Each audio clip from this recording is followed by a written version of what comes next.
সম্মানিত ভাইয়েরা, মহান রব্বুল আলামিন আমাকে আপনাকে সৃষ্টি করেছেন, আমাকে আপনাকে সৃষ্টির সেরার মর্যাদা দিয়ে দুনিয়াতে পাঠিয়েছেন।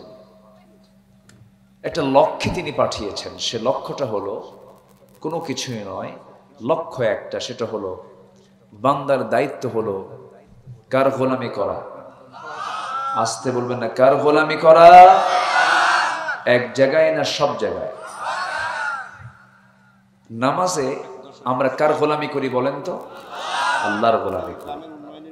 আচ্ছা, নামাজে আমরা আল্লাহর গোলামি করি, কিন্তু নামাজ থেকে যখন আমরা বাইরে বের হব সে জায়গায়ও গোলামি চলতে হবে কার?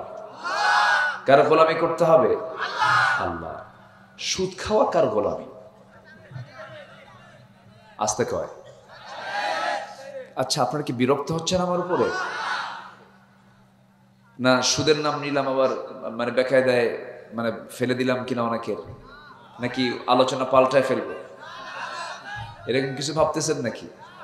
আপনি বললেও তো আমি শুনবো না, শোনা জায়েজও নাই তো। আসতে কোন কেন, ঠিক কিনা? তাহলে শুধু নামাজে আল্লাহর গোলামি হবে, নামাজ থেকে বের হয়ে শয়তানের গোলামি হয়ে যাবে, এটা কি প্রকৃত বান্দার কি এমন কাজ হতে পারে?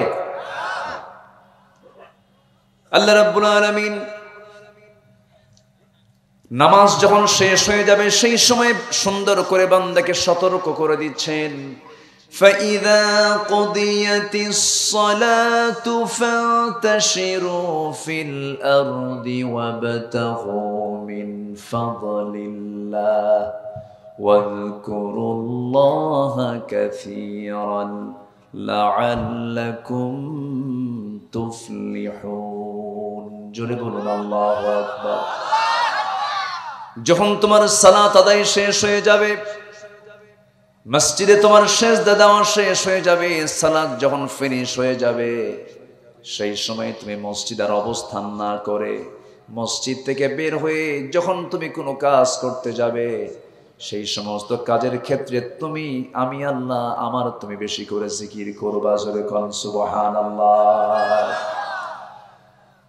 ব্যবসায়ী ব্যবসা করবে, হালাল চিন্তা মাথায় নিয়ে ব্যবসা করবে, চাকরিজীবী চাকরি করবে, আমার নামটা নিয়ে তুমি হালাল পন্থায় চাকরি করবে। ব্যাংকার, তুমি ব্যাংকের কাজ চালাবা, সুদমুক্ত ব্যাংকিং কার্যক্রম তুমি পরিচালনা করবে। এমন করে আল্লাহ রাব্বুল আলামিন বলছেন, বান্দারে এমন কোনো কাজের অংশ নাই যে কাজের অংশ আমার হুকুম নাই, প্রত্যেকটা জায়গায় আমার হুকুমকে মেনে চলবা, এটাই হলো আমার গোলামি। আমার বন্ধুগণ, আমি যে সূরা থেকে তেলাওয়াত করেছি সেই সূরাটার নাম হলো সূরাতুল আহজাব, আয়াত নাম্বার 41 থেকে শুরু করে নিয়ে আমি 44 আয়াত পর্যন্ত আমি তেলাওয়াত করেছি। আল্লাহ রাব্বুল আলামিন এখানে ঈমানদারকে ডাক দিচ্ছেন। কাদেরকে ডাক দিচ্ছেন? ঈমানদারকে ডাক দিচ্ছেন। আমরা এখানে যারা বসে আছি, বেঈমান কেউ আছে নাকি? কেউ বেঈমান আছে? হ্যাঁ, ঈমান ছাড়া কোনো লোক আছে? নাই। আমাদের মোটামুটি সবার ঈমান আছে তো নাকি? নামাজ না পড়ি, ঈমান তো আছে। কেন নামাজ না পড়লে ঈমান থাকবে না? কে কইছে? একটা হাদিস এসেছে, আল ফারকু বাইনাল মুমিন ওয়াল কাফির তারকুস সালাত। এমন একটা ইবাদত সালাত, সালাতই বলে দেয় কে কাফের আর কে মুমিন। মুমিন এবং কাফেরের মধ্যে পার্থক্য সৃষ্টি করে দেয় হলো 5 ওয়াক্ত নামাজ। বলেছেন মুহাম্মদ সাল্লাল্লাহু আলাইহি ওয়াসাল্লাম। আমার ফতোয়া না, ফতোয়া দিয়েছেন মুহাম্মদ সাল্লাল্লাহু। বলে হুজুর নামাজ নাই তো কি হয়েছে, আমার কি ঈমান নাই? বলে ফেলে। ঈমানদারকে আল্লাহ ডাক দিচ্ছেন, কিন্তু আমার দেশে বহু লোকের নামই আছে ঈমান আলী, নাম ঈমান আলী, কিন্তু ফজর নামাজ পড়ে না, জোহর নামাজ পড়ে না, নামাজের খবরই রাখে না। নাম হলো রমজান আলী, রমজান মাসে দুপুরবেলা ভাত খায়। নাম হলো ফজর আলী, ফজরে তাজা হয় না। নাম হলো না, নাম হলো হিম্মত আলী। সাইকেলের চাকা বাসটলি সিট হয়ে পড়ে। আমার বন্ধুগণ নাম হলো আতর আলী, পকেটে গাজার গন্ধ আছে না নাই?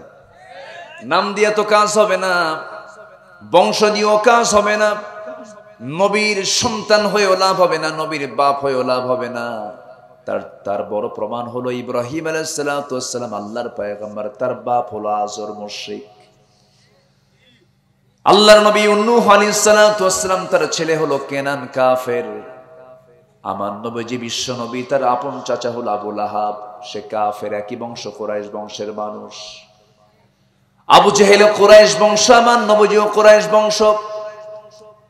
বংশগত কৌলিন্য দেখিয়ে, চেহারার সৌন্দর্য দেখিয়ে, আর এই সমস্ত পিতার পরিচয় দিয়ে, ভাইয়ের পরিচয় দিয়ে, বংশের পরিচয় দিয়া আল্লাহর সামনে কোনো মর্যাদা পাওয়া যাবে না।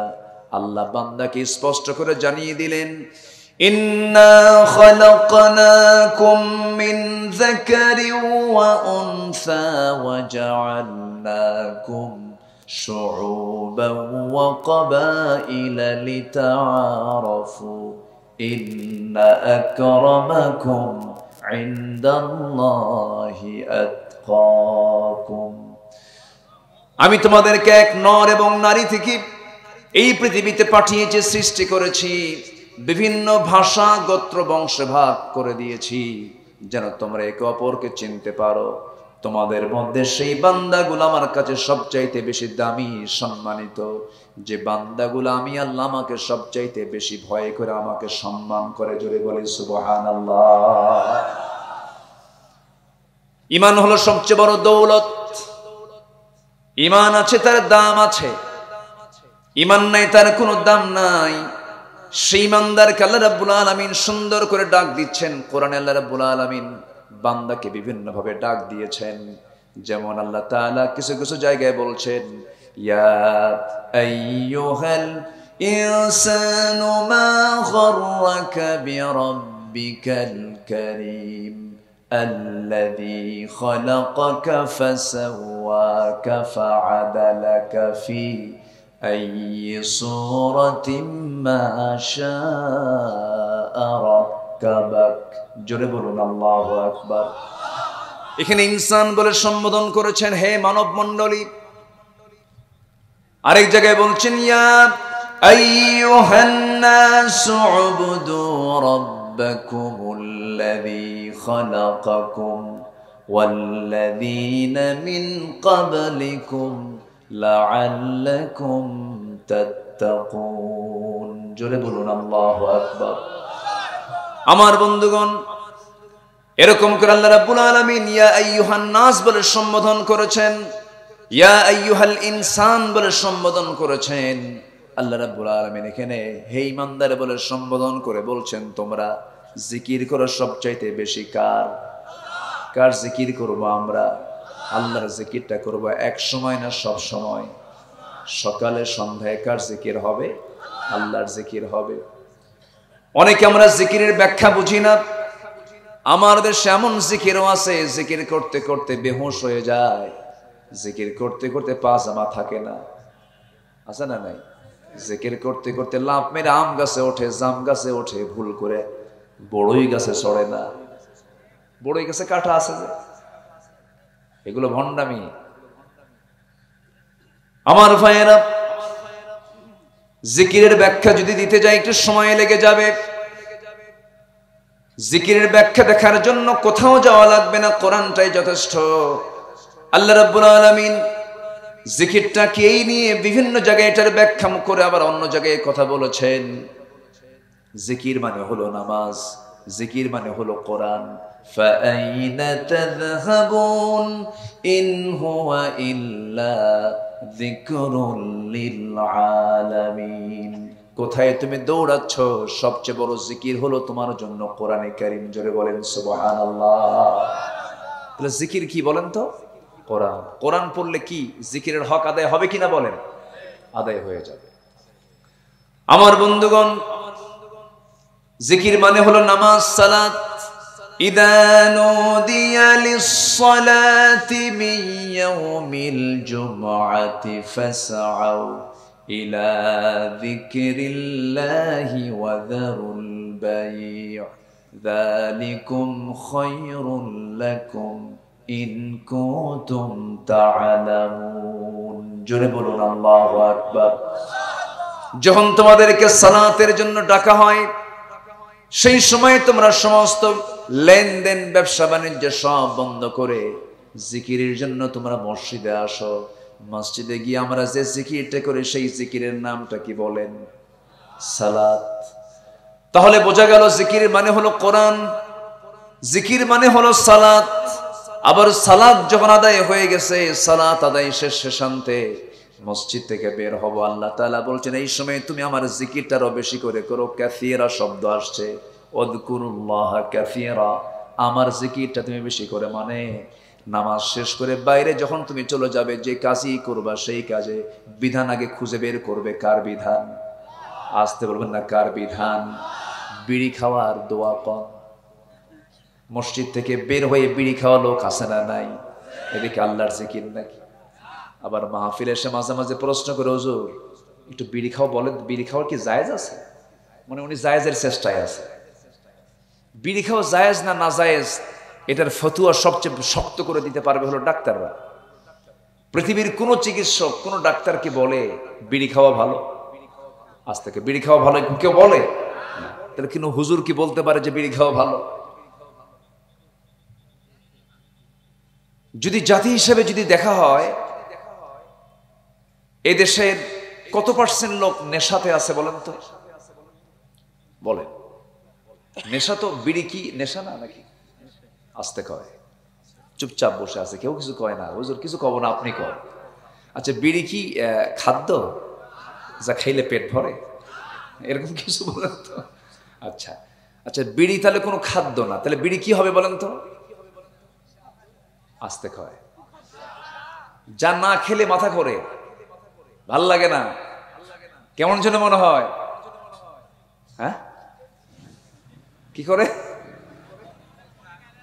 হ্যাঁ, তাহলে বিড়ি হচ্ছে, সিগারেট হচ্ছে নেশার প্রথম পদক্ষেপ, নেশার প্রথম সিঁড়ি হচ্ছে টানাটানি। আগে কিন্তু ঢালে না, আগে ঢালাঢালি না। মদ কি করে? ঢালে।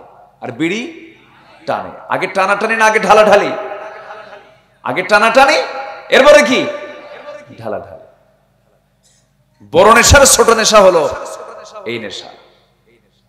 তাহলে আমি নামাজ শেষ করলাম, রোজা সম্পন্ন করলাম, ইফতার করেই বিড়ির দোকানের সামনে যায় কই, ভাই দিনটা যে কেমনে পাড়ি দিছে, তাড়াতাড়ি দিয়ে টান একখান দিয়া বলি।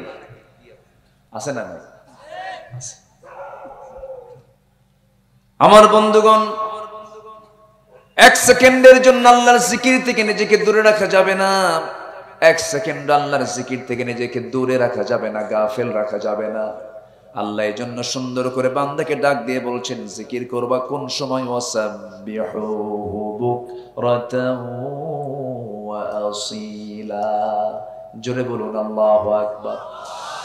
আল্লাহ রাব্বুল আলামিন আরেক জায়গায় বলছেন ইন্না ফি খালকিস সামাওয়াতি ওয়াল আরদি ওয়া ইখতিলাফিল লাইলি ওয়ান নাহার لآيات لأولي الألباب الذين يذكرون الله قياما وقعودا وعلى جنوبهم ويتفكرون في خلق السماوات والأرض ربنا ما خلقت هذا باطلا سبحانك فقنا عذاب النار জোরে বলুন আল্লাহু আকবার।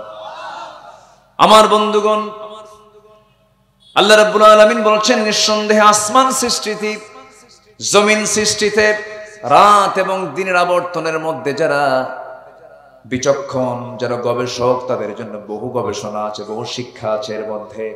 এবং যারা আল্লাহর জিকির করে দাঁড়িয়ে থেকে, বসে থেকে, শয়নে স্বপনে শেষ পর্যন্ত আল্লাহকে বলে, আল্লাহ তুমি যা কিছু সৃষ্টি করেছো কোনো কিছুই তুমি অবান্তর সৃষ্টি করো নাই। জোরে কোন সুবহানাল্লাহ। আল্লাহর কোন সৃষ্টিকে অবান্তর আছে? আল্লাহর কোন সৃষ্টির কোন উপকারিতা নাই এমন কোন সৃষ্টিকে আল্লাহর আছে? ডাব গাছে ডাব দিয়েছেন, আম গাছে আম দিয়েছেন, তেঁতুল গাছে তেঁতুল দিয়েছেন। এই পরিকল্পনা, সুন্দর পরিকল্পনা, সূক্ষ্ম পরিকল্পনা কার? আসতে বলবেন না কার? একই মাটি, পাশাপাশি গাছ, তেঁতুলে আম ধরে না, আমে তেঁতুল ধরে না। এটা কি কোন বান্দা চালায়? আসতে বলেন কেন? কে চালান? আসতে বলবেন না কে চালান? আল্লাহ চালান। আমার বন্ধুগণ, কি সূক্ষ্মতার পরিচালনা! কোটি কোটি প্রাণী গোটা দুনিয়াতে আছে। 18,000 মাখলুকাত শব্দটা ভুল কথা। শুধু 18,000 মাখলুকাত দিয়ে দুনিয়া নয়, অসংখ্য মাখলুকাত আল্লাহ তাআলা দুনিয়াতে রেখে দিয়েছেন। স্থলভাগে আর কত প্রাণীর বসবাস আছে? সবচেয়ে বেশি বসবাস হলো জলভাগের প্রাণী, জলভাগের মধ্যে প্রাণীগুলো। অসংখ্য মাখলুকাত, সমস্ত মাখলুকাতকে আল্লাহ রাব্বুল আলামিন সৃষ্টি করেছেন। সৃষ্টি করে দিয়ে বলছেন, বান্দা সকল মাখলুককে সৃষ্টি করেছি আমি আল্লাহ, তুই বান্দা তোর খেদমতের জন্য। জোরে কোন সুবহানাল্লাহ। হয়তো প্রশ্ন করতে পারেন আপনি, হয়তো বলতে পারেন বাঘ হিংস্র প্রাণী, সিংহ হিংস্র প্রাণী, এটা মানুষের কি কল্যাণে আসে, কি উপকারে আসে? বাঘ কি মানুষের মাঝে থাকে না জঙ্গলে থাকে? সিংহ কি লোকালিটিতে থাকে না জঙ্গলে থাকে? জঙ্গলে থাকে। জঙ্গল কাটার মতো লোক আমার দেশের মনে হয় কোনো মানুষ নাই। আসতে বলে আছে না নাই? এই জঙ্গলগুলো রাখার দরকার। ধরেন আমার দেশের সবচেয়ে বড় বন হলো সুন্দরবন। সুন্দরবনটা হলো বঙ্গোপসাগরের তীরবর্তী একটা বন, হলো সুন্দরবন। এই সুন্দরবনকে আল্লাহ রাব্বুল আলামিন বরিশাল, সাতক্ষীরা, খুলনার প্রোটেকশনের জন্য প্রাচীর করে আল্লাহ তাআলা সুন্দরবনটা দিয়েছেন। কোন জলোচ্ছ্বাস যদি হয়, কোন ঝড় সাইক্লোন যদি চলে আসে, সেই সময় প্রথম প্রাচীর হিসেবে আল্লাহ রাব্বুল আলামিন সুন্দরবনটা দিয়ে দিয়েছেন। প্রথম ঝড় ঝাপটা সব বনের ভিতরে আঘাত হানে। বাতাসের গতিটা আল্লাহ রাব্বুল আলামিন সুন্দরবনের মধ্য দিয়ে প্রথমে কমায় দেন। জোরে কোন সুবহানাল্লাহ। আর সেই সুন্দরবনের পাহারা দেবার জন্য আল্লাহ তাআলা দুনিয়ার কোনো মানুষকে দায়িত্ব দেন নাই, দিয়েছেন রয়্যাল বেঙ্গল টাইগারকে। সুবহানাল্লাহ বলবেন না? কোন প্রাণীকে আল্লাহ রাব্বুল আলামিন বান্দার জন্য অবান্তর সৃষ্টি করেন নাই। কোন কিছুই বান্দার অকল্যাণের জন্য সৃষ্টি করেন নাই। আল্লাহ রাব্বুল আলামিন সুন্দর করে বান্দাকে বলছেন, বান্দা তুমি কি আমার সৃষ্টির দিকে তাকাও না? তুমি কি তোমার নিজের দিকে তাকাও না? আমার সৃষ্টির দিকে তাকালে, তোমার নিজের দিকে তাকালে তোমার মুখ থেকে অনায়াসে আমার শুকর বের হয়ে যাবে। আল্লাহ রাব্বুল আলামিন সুন্দর করে বলছেন, আল্লাযী খালাকাকা ফাসাওয়াকা ফাআদালাক ফি আইয়ি সূরাতিন মা শাআ রাক্কাবাক ألم نجعل له عينين ولسانا وشفتين وهديناه النجدين জোরে বলুন আল্লাহু আকবার। আমার বন্ধুগণ, আমরা যখন মার পেটের মধ্যে ছিলাম খুব শক্তিশালী না খুব দুর্বল? আস্তে আস্তে কয়, শক্তিশালী না দুর্বল? শুধু দুর্বল না, অতিশয় দুর্বল। অতিশয় দুর্বল। মানুষকে সৃষ্টি করা হয়েছে দুর্বল করে। খলিকাল ইনসানু দাঈফা। আপনার বাড়ির গাভীর পেট থেকে বাচ্চা যখন বের হয়, গাভীর বাচ্চাকে এলাকায় কি বলে? বাছুর। এই বাছুরটা যখন বের হয়, গাভীর পেট থেকে গাভীর বাচ্চা বের হলো, বাছুরটা বের হলো, সঙ্গে সঙ্গে জমিনে নামার সঙ্গে সঙ্গে হাঁটা শুরু হয়ে গেছে। আল্লাহ তাআলা মানুষকে, আল্লাহ রাব্বুল আলামিন সেই পদ্ধতি দেন নাই। সন্তান জন্ম নেবে, সন্তানকে লালন পালন করেন কে? মা। এমন সুন্দর করে গড়ে তোলেন মা, মোহাব্বত বাড়ায় দেন মার ভিতরে। সন্তান মার মধ্যে একটা তার সৃষ্টি করে দেন, এই যে মোহাব্বতটা দিয়ে দেন, এই মোহাব্বতটা সৃষ্টি করে দেন তিনি একমাত্র আমার কে? আল্লাহ তাআলা। সেই মার পেটের মধ্যে আমি যখন ছিলাম, আমার আল্লাহ যে রহমান, আমার আল্লাহ যে রহিম, আমার আল্লাহ যে দয়ালু, আমার আল্লাহ যে রাজ্জাক। আমার বন্ধুগণ, আল্লাহ রাব্বুল আলামিন বলছেন, বান্দা তোমার নিজের দিকে তাকায় দেখো, তোমার তো কোনো অস্তিত্ব ছিল না, আমি তোমাকে অস্তিত্ব দিয়েছি। অহংকার তোমার কিসে? তোমার তো অহংকার মানায় না। তোমার জন্ম হলো এক ফোঁটা পানি থেকে, এবং শেষ হবে তোমার মাটিতে মিশে যাওয়ার মধ্য দিয়ে। অহংকার তোমার জন্য মানায়, কিন্তু সে অহংকার আজকে মানুষের মধ্যে আছে না নাই? আসতে বলবেন না, আছে না নাই? ক্ষমতার অহংকার, টাকার অহংকার, চেহারার অহংকার, নেতৃত্বের অহংকার আছে না নাই? কিছু হইলেই হুমকি দেয়, বেশি কথা কইও না, মামলা দেব কিন্তু। আসতে কোন কেন? আসতে কোন কেন? ক্ষমতার দাপট ফেরাউনও দেখিয়েছিল, পানিতে চুবাইয়া মেরেছে। মারেন নাই? চুবাইয়া মারেন নাই? মেরেছেন কিনা? ক্ষমতার দাপট নমরুদ দেখিয়েছিল, আল্লাহ তাআলা তাকে ন্যাংরা মশা দিয়ে বিদায় করেছে। ক্ষমতার দাপট যুগে যুগে বহু কাফেররা দিয়েছিল, সবগুলোকে শেষ করে দিয়েছেন তিনি আমার কে? আজকের দুনিয়াতেও যারা ক্ষমতার দাপট দেখাচ্ছেন, জুলুম করছেন, নমরুদ থেকে শিক্ষা নিন, ফেরাউন থেকে শিক্ষা নিন। মুহূর্তের মধ্যে জিরোকে হিরো বানান, আবার হিরোকে জিরো বানান তিনি একমাত্র কে? আসতে বলবেন না, তিনি আমার কে? সম্মানিত ভাইয়েরা, সম্মানিত বন্ধুগণ, আজকে দুনিয়া জুড়ে বিশ্বের কোথাও যারা হকপন্থী তারা কেউ আরামে নাই। কেউ কি আরামে আছে? এমনকি কাবা শরীফের ইমাম কনসার্টের বিরুদ্ধে কথা বলেছেন, শুরু করেছেন, খুতবা শেষ করতে পারেন নাই, সেখান থেকে কট করে ধরে জেলখানায় ঢুকায় দিয়েছে। সম্মানিত ভাইয়েরা, দেশ স্বাধীন হয়েছে ৭১-এ, আজকে ২০২৪ সাল, ৫৩ বছর। এদেশের রাষ্ট্র ক্ষমতায় কখনো কি আলেমরা একবারের মতো গেছে? একবারও গেছে? যায় না। ক্ষমতা পেয়েছে? পায় না। তাহলে দেশ চালাইছে কি আলেমরা না সাধারণরা? আচ্ছা, আলেমরা তো আর দেশ চালায় না। আচ্ছা, তা আলেমরা দেশ চালালো না, কিন্তু সবচাইতে বেশি জেলখানায় কারা? দেশ চালানো না, ক্ষমতায় গেল না, তারা কেন জেলখানা? কি কথা কি বোঝা যায়? কথা কি বোঝা যায়? কথা বোঝা যায়? একটা পক্ষের বড় জ্বালা হলো ইসলামকে তাদের সহ্য হয় না। আসতে বলবেন না, জোরে বলুন ঠিক কিনা? ইসলাম সহ্য হয় না এমন কিছু মুসলিম নামধারী আছে না নাই? আসতে বলবেন না, আছে না নাই?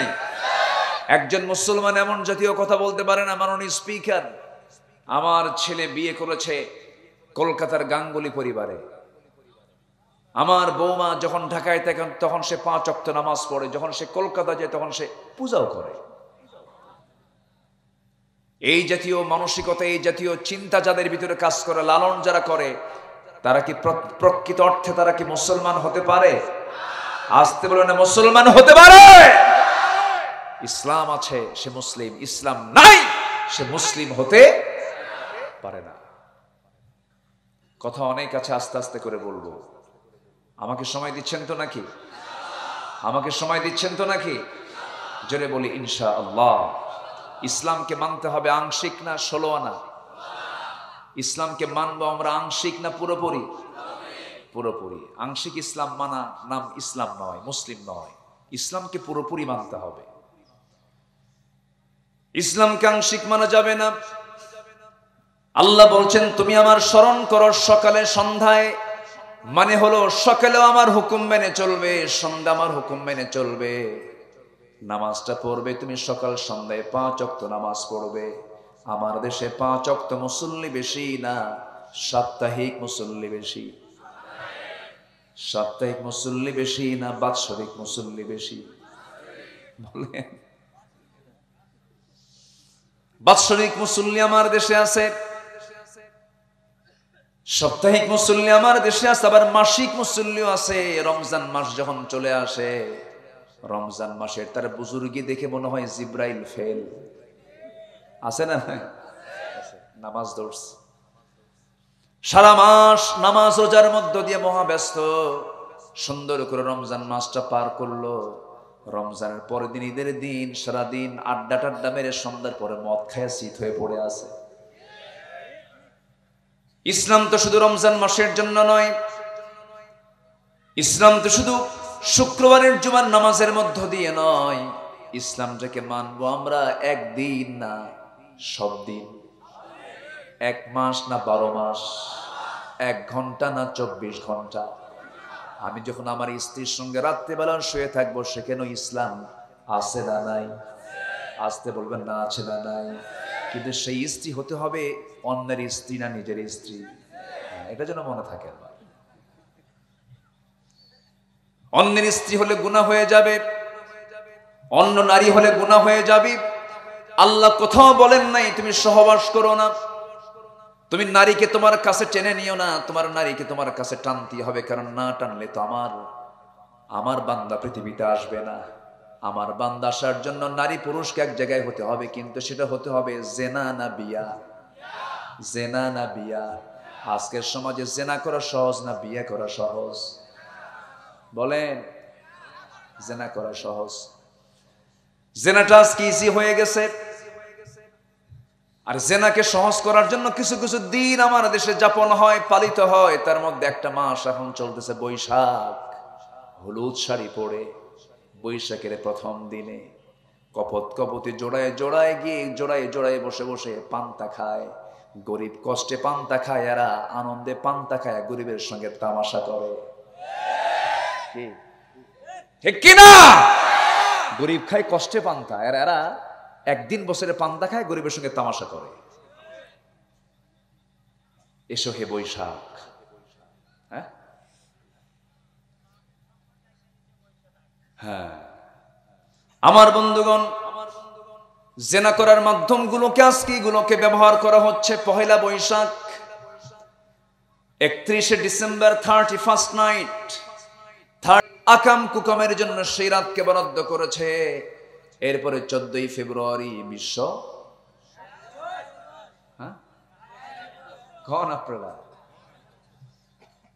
আমার বন্ধুগণ, এই সমস্ত দিবসকে মুসলমান কখনো বিশ্বাস করতে পারে না। মুসলমানদের ভালোবাসা একদিন না সব দিন? মুসলমানদের ভালোবাসা এক রাত না সব রাত?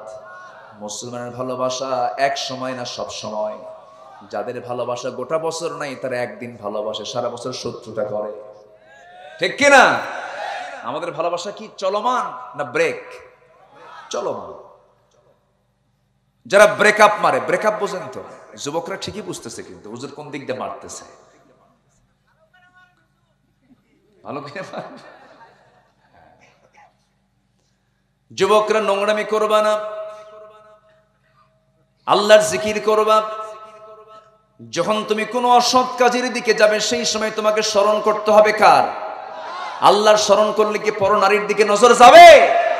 যাবে না। আল্লাহ তাআলা বলছেন আমাকে এক সময় না, শুধু নামাজে না, ওয়াসাব্বিহুহু বুকরাতাও ওয়া আসীলা, সন্ধ্যা সকাল আমার জিকির কর। জোরে করুন সুবহানাল্লাহ। সকালে আমার জিকির করো, বিকেলে পার্কে যাবা, আমার নাম ভুলো না, আমি কিন্তু আছি। লাইলি মজনু তুমি এক জায়গায় হয়ে যাবি, লাইলি মজনুর মাঝে আমি আল্লাহ আছি। ও লাইলি, ও মজনু, পাগল হয়ে যেও না। তুমি মজনু হও, পাগল হও একমাত্র কার জন্য? কিন্তু আজকে মজনু পাগল কার জন্য? কিন্তু মজনু পাগল হবে কার জন্য? আল্লাহর জন্য।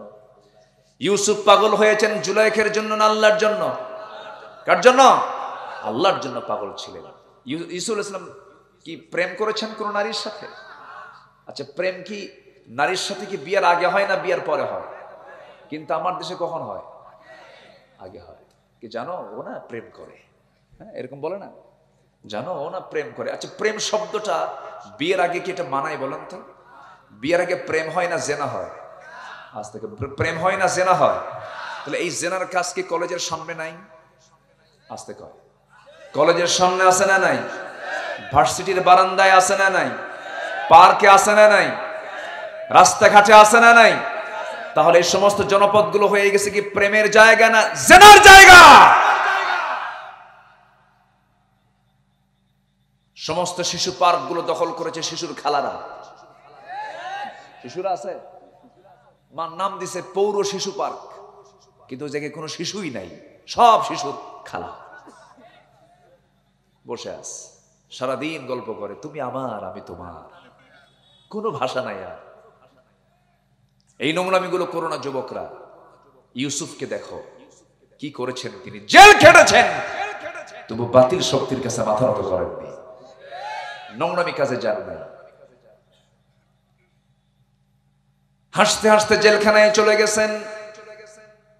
কে না জানেন ইতিহাসগুলো একটু বলে দিই মনে করে দেওয়ার জন্য। বলবো এটা মনে করার জন্য বলছি। যুবকরা তুমি যদি ঠিক হয়ে যাও, যুবকদের চরিত্র যদি ঠিক হয়, যুবকরা যদি নেতৃত্ব দেয়, কোন শয়তান বাংলার জমিনে টিকতে পারবে না। তুমি কি জানো তোমাকে ধ্বংস করার জন্য কত কত ষড়যন্ত্র করছে? পার্শ্ববর্তী দেশ থেকে তোমার জন্য ফেন্সিডিল পাঠাচ্ছে, তোমার জন্য ইয়াবা পাঠাচ্ছে, মাদক দ্রব্যগুলো তোমার জন্য ইজি করে তোমাকে মাতাল বানায়, পাগল বানায় নেতৃত্ব শূন্য করতে চায় তারা। যে নেতা তোমার হাতে অস্ত্র তুলে দেয়, ইয়াবা তুলে দেয়, যে নেতা তোমাকে নোংরা প্রেমের প্রস্তাব দেয়, ওই সমস্ত নেতৃত্বের মুখে জুতা মারো, থুতু মারো। রাজি আছেন কারা কারা? হাত উঁচু করে দেখা।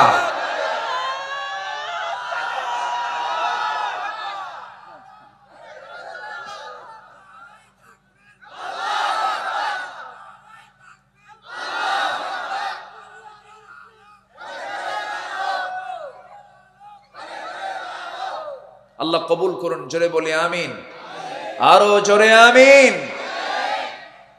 যুবকরা কোন নেশায় যাবা না, কোন অবৈধ সম্পর্ক করবা না, শেষ রাতে উঠে আল্লাহর কাছে কাঁদবা। তোমার রুটি রুজির ব্যবস্থা কেউ করবে না, তোমার রুটি রুজির ব্যবস্থা সব ব্যবস্থা আমার আল্লাহ করে দিবে। যেরকম সুবহানাল্লাহ। তুমি সম্মান খোঁজো, তুমি নিজের সম্মান খোঁজো নেতার কাছে গিয়ে, মন্ত্রীর কাছে গিয়ে, ব্যক্তির কাছে গিয়ে না। তুমি সম্মান তাদের কাছে পাবে না, তুমি সম্মান পাবা হলো শেষ রাতে সেজদার মধ্যে দিয়ে আল্লাহর কাছ থেকে তুমি সম্মান পাবে। আসা ইয়াবআসাকা রাব্বুকা মাকামান মাহমুদা। আমরা কোথায় সম্মান খুঁজি আর সম্মান রেখেছেন আল্লাহ তাআলা কোথায়? সুবহানাল্লাহ বলবেন না? নোংরামি করো না যুবকরা। তুমি জেগে ওঠো, সামনে দাঁড়াও, হকের পক্ষে কথা বলো, গ্রামটাকে টার্গেট করো, ইউনিয়নকে টার্গেট করো, বেনামাজিকে নামাজের দাওয়াত দাও। খারাপ কিছু চিন্তা করবা না, খারাপ কোনো কর্মে যাবে না, খারাপ কোনো বন্ধু তালাশ করবে না, বন্ধু নির্বাচন করতে ভুল করবে না। যার একটা ভালো বন্ধু আছে সে বড় ভাগ্যবান। তুমি যদি ঠিক হয়ে যাও, দেশ ঠিক হয়ে যাবে, সমাজ ঠিক হয়ে যাবে। যারা তোমার হাতে নেশাগুলো তুলে দেয়, যারা তোমার হাতে নারী তুলে দেয়, তাদেরকে তুমি মানবা না।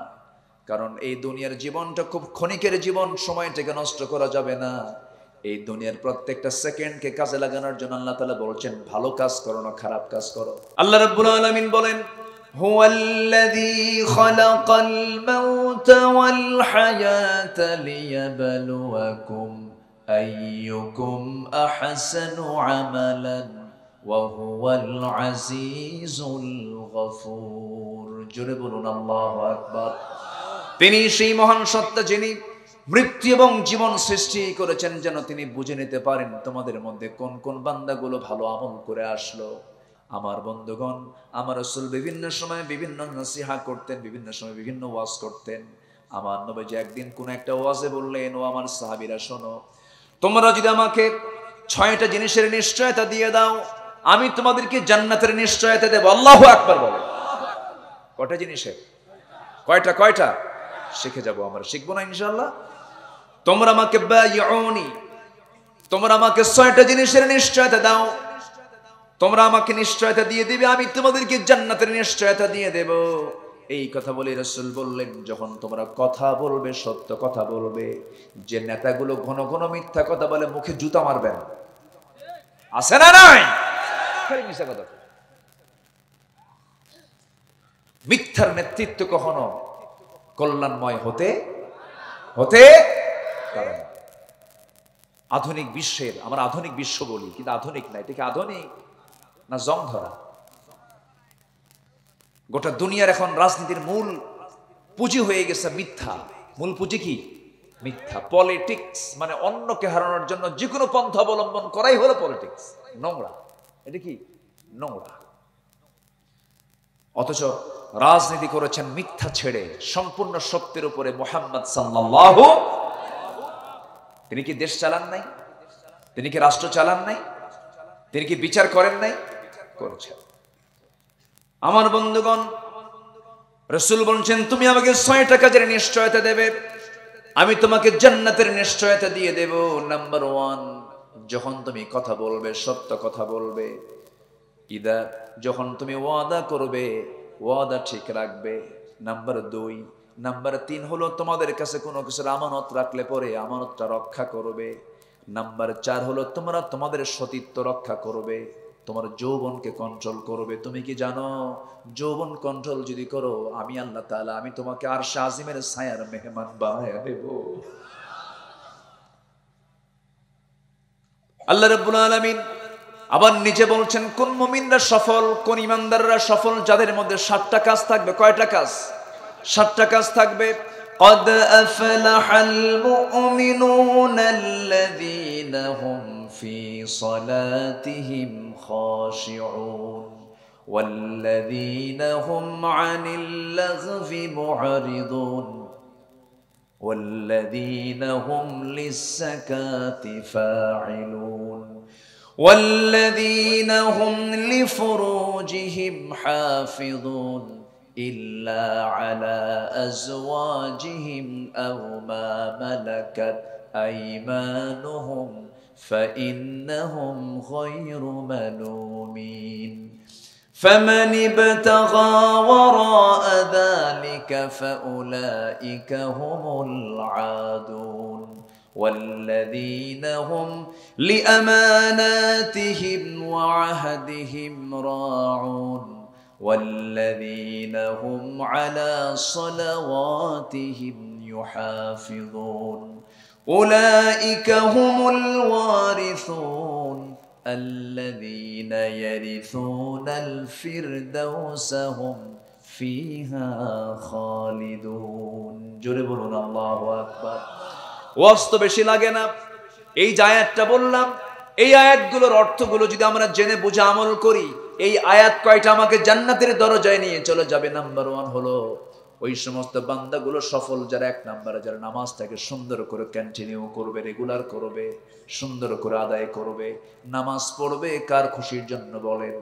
আল্লাহর খুশির জন্য নামাজটা পড়বে। সে ভাববে আমি আল্লাহর সঙ্গে নামাজে আল্লাহর সঙ্গে কথা বলা শুরু করেছি। খুশুর সঙ্গে যারা নামাজ পড়বে, যারা অনর্থক কথা থেকে জিহ্বাকে প্রশান্তিতে রাখবে, জিহ্বাকে বিশ্রামে রাখবে, যার জিহ্বা যত বিশ্রামে থাকবে তার জান্নাত তত কাছে থাকবে। আল্লাহু আকবার বলেন।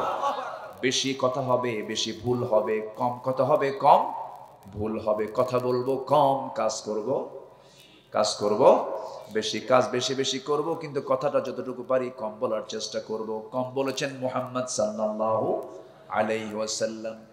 ইমানদারের লক্ষণ হলো 7টা। নামাজ মনোযোগ দিয়ে পড়বি, জিহ্বাকে বিশ্রামে রাখবে বেশি। নাম্বার 3 হলো যাকাতটা ঠিক মতো আদায় করবে। নাম্বার 4 হলো নিজের যৌনাঙ্গের হেফাজত করবে, নিজের গোপনাঙ্গের হেফাজত করবে। নাম্বার 5 হলো যারা আমানতটাকে রক্ষা করবে। নাম্বার 6 হলো যারা ওয়াদা ঠিক রাখবে। নাম্বার 7 হলো যারা নামাজের ক্ষেত্রে বড় যথেষ্ট যত্নবান হবে। নামাজ মনোযোগ দিয়ে পড়বে শুরু করেছেন, আর নামাজের ব্যাপারে যত্নবান হবে, এটা 7 নাম্বার দিয়ে শেষ করেছেন। এই 7টা কাজ করো, আমি আল্লাহ আমার কাছ থেকে জান্নাতটা বুঝে না। জোরে কোন সুবহানাল্লাহ। আবার ঠিক একই কথা আমার রাসূল বলছেন, তোমরা আমার কাছে 7টা কাজের ওয়াদা করো, আমি তোমাদেরকে জান্নাতের ওয়াদা করছি। আল্লাহু আকবার। আমার বন্ধুগণ, রাসূল বললেন 4 নম্বরে তোমরা তোমাদের সতীত্বের হেফাজত করবে, খারাপ কাজে যাবে না, ছোট্ট একটা ইতিহাস মনে পড়লো, রসুল মাঝে মাঝে সাহাবায়ে কেরামকে নিয়ে বিভিন্ন ঘটনা বলতেন, বিভিন্ন ইতিহাস টানতেন। বলবো বলবো। নাম্বার 5 হলো তোমার দৃষ্টি সংযত রাখবে। এই চোখ দিয়ে সবকিছু দেখা যাবে না। নিজের বউকে দেখলে গুনাহ না সওয়াব? আসতে কয় সওয়াব না গুনাহ? সওয়াব। অন্যের বউকে দেখলে, শালীর চেহারার দিকে তাকালে, শালীকে হুন্ডার পিছনে তুললে গুনাহ। শালীকে হুন্ডায় তোলে না? শালীকে হুন্ডায় তোলে না? এমন দুলাভাই তো নাই তানোর নাকি? শালীকে হুন্ডায় উঠায়, ধমক মারে, হুন্ডায়, জোর করে হুন্ডায় তোলে। এখন শালী এখন মনে মনে কয় দুলাভাই মানুষ, না উঠলে কেমন হয়, বড় বোনের হাজবেন্ড সে, দুলাভাইয়ের মন রক্ষার জন্য হুন্ডার পিছনে চড়ে, একটু সম্মান রক্ষা করার জন্য একটু দূরেই বসে, মাঝখানে গ্যাপ রাখে, দুলাভাইয়ের গায়ের সঙ্গে গা লাগলে কেমন হয়। কিন্তু দুলাভাই এমন পাকা, সামনে যাই এমন ব্রেক মারে, গ্যাপ পূরণ করে। এরকম দুলাভাই আছে না নাই? এরকম গ্যাপ পূরণ করার সুযোগ কি দেওয়া যাবে? যাবে না, তাকানো যাবে না। অন্যের স্ত্রীর দিকে তাকায়া প্রশান্তি পাওয়া যাবে না, আনন্দ নেওয়া যাবে না। আবার দেখবেন অনেকে এরকম আছে, নতুন বিয়ে করছে, বউটা একটু কালো হয়েছে, মনটা খারাপ, বিয়ার 3 দিন পরে হাও মাও করে কান্দে আর কয় কি বিয়ে করলাম রে, বউটা কালো। সুমনের বউ দেখতে কত সুন্দর, দেখেন নজর দেখেছে কোন দিকে? অন্যের বউয়ের দিকে নজর গেলে কি কখন নিজের বউ সুন্দর হবে? নিজের বউকে যদি আপনি পৃথিবীর সেরা বউ হিসেবে দেখতে চান, পৃথিবীর কোন নারীর দিকে তাকানো যাবে না। তাহলে আপনি হবেন পৃথিবীর সবচাইতে বড় সুখী মানুষ। কথা ক্লিয়ার? আমার মায়েরা খুব খুশি, হুজুর ভালো করে রাখুন, আমার স্বামীর নজর ঠিক নাই। আবার অনেক মা বোন আছেন,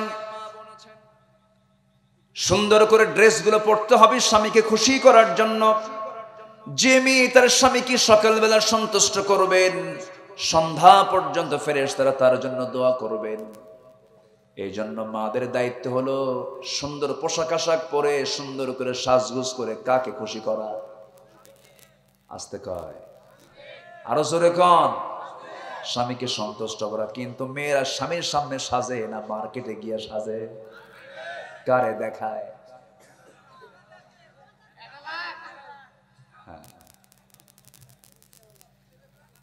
মেয়েরা সাজগুজ করে ঘর থেকে বের হলো, প্রথমে চললো রিক্সায়। রিক্সাওয়ালা চাচার বয়স 70 বছর, আর মনে মনে কয় হারে যৌবন যদি থাকতো রে আমার। কথা বোঝেন নাই? নজরে চলে গেছে, এই যে আপনি রোগ সৃষ্টি করে দিলেন, ওই বুড়া যে চাচার রোগটা পয়দা আপনি করে দিলেন।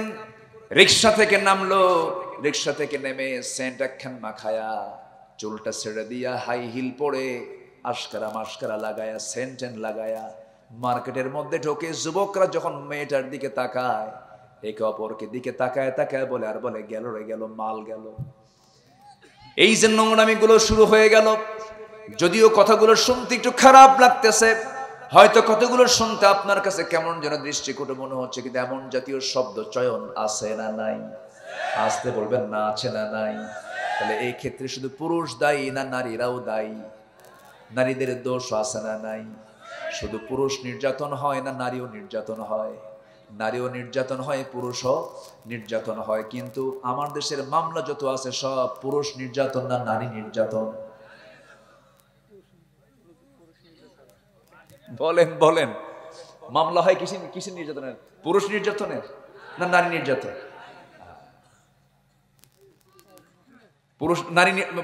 পুরুষকে নারী নির্যাতন করে না? আসতে করে কিনা বলেন?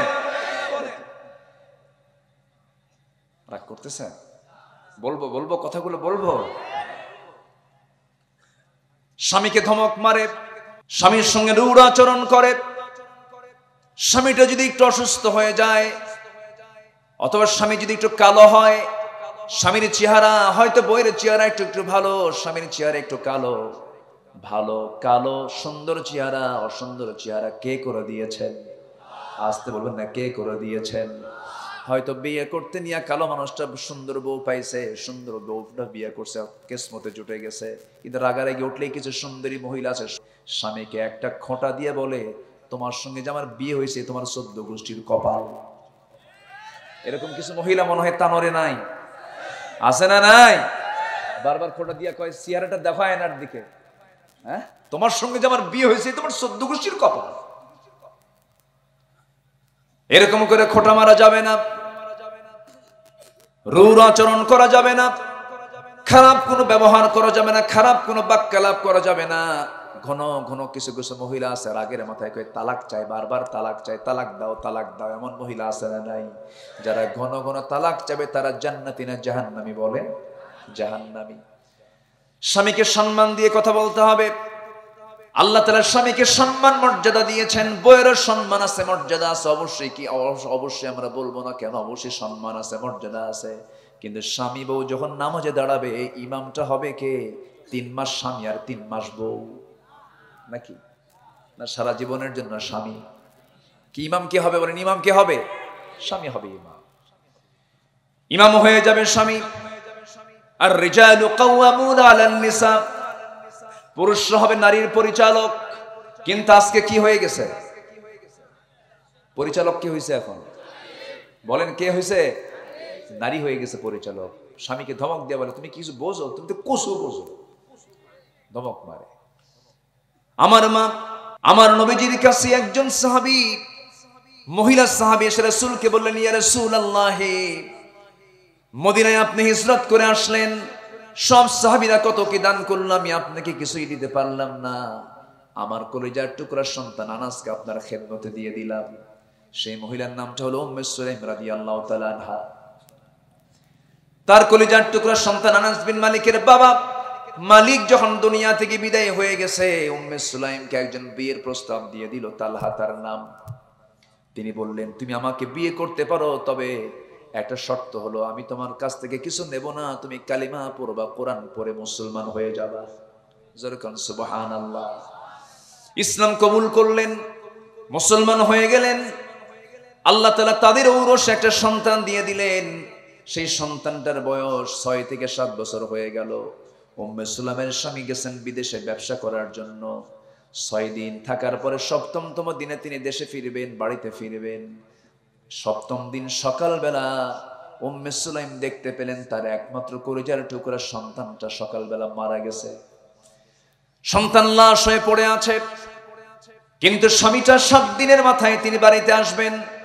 সন্তান মৃত্যুবরণ করেছে এমন কথা যদি স্বামীর কানে আগিয়ে চলে যায়, স্বামীটা কষ্ট পাবেন মনে করে সন্তান মৃত্যুর কথা কাউকে না বলে সন্তান মৃত্যুর তথ্য গোপন করলেন। সন্তানটাকে আস্তে করে গোসল করায়া দিয়া, আস্তে করে পাশের ঘরে চাদর মুড়ি দিয়ে তাকে শোয়া রাখলেন। স্বামী আমার আগে আসুক। বিকেল বেলা আসলেন স্বামী, দরজায় নক করলেন, দরজা খুলে গেল, সালাম বিনিময় হলো। স্বামী তার স্ত্রীকে বলছে, আমার স্বামী, আমার স্ত্রী, তুমি আমার কেমন আছো বলো? খুব ভালো আছি। আমার কলিজার টুকরা সন্তানটা কেমন আছে? আপনার সন্তানটা আগের চাইতে আরো বেশি আরামে আছে। বুঝতে দিলেন না সন্তান মারা গেছে।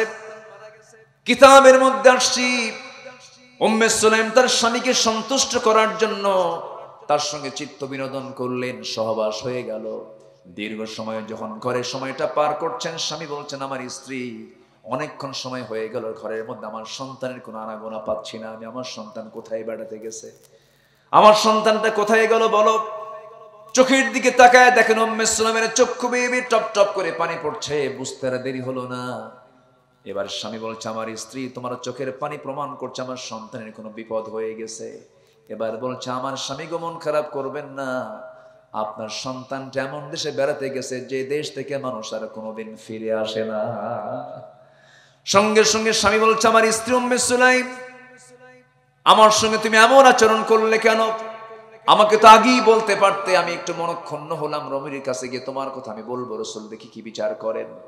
নবীর কাছে গিয়ে বলছেন, ইয়া রাসূলুল্লাহ, আমার স্ত্রী আমার সঙ্গে এমন আচরণ করলো কেন? সন্তান মৃত্যুর তথ্য কেন গোপন করলো? আমার নাপাকি হওয়ার পূর্বে কেন সে আমাকে বলল না? আমার রাসূল বলছেন, ও আমার সাহাবী, আমার প্রাণ প্রিয় সাহাবী উম্মে সুলাইম গতকাল তোমার খুশির জন্য, স্বামীর সন্তুষ্টির জন্য যে পরিমাণ ধৈর্যের পরিচয় দিয়েছে, উম্মে সুলাইম তার গোটা জিন্দেগীর শ্রেষ্ঠ আমল গতকালকে সে করে ফেলেছে। যেরকম সুবহানাল্লাহ। আমার মা, আমি বুঝাচ্ছি শুধু যে স্বামীর দাম তা না, স্বামীর তো মর্যাদা আছে, আপনারও মর্যাদা আছে, কিন্তু আপনার তো আনুগত্যটা করতে হবে। আপনি সুন্দরী মানুষ, বোরকা পরে আপনি বাইরে বের হন, আপনার সৌন্দর্য কাউকে দেখাবেন না, কোনো সমস্যা নাই। কিন্তু আপনি একজনের বউ, আপনি বেহায়া হয়ে বাইরে বের হচ্ছেন, সমাজটা নাপাক করে ফেলছেন। শুধু আপনি নিজে নাপাক নন, আপনি সবাইকে নাপাক করে ফেলছেন, ঠিক কিনা? আস্তে কোন জোরে কোন, ঠিক কিনা?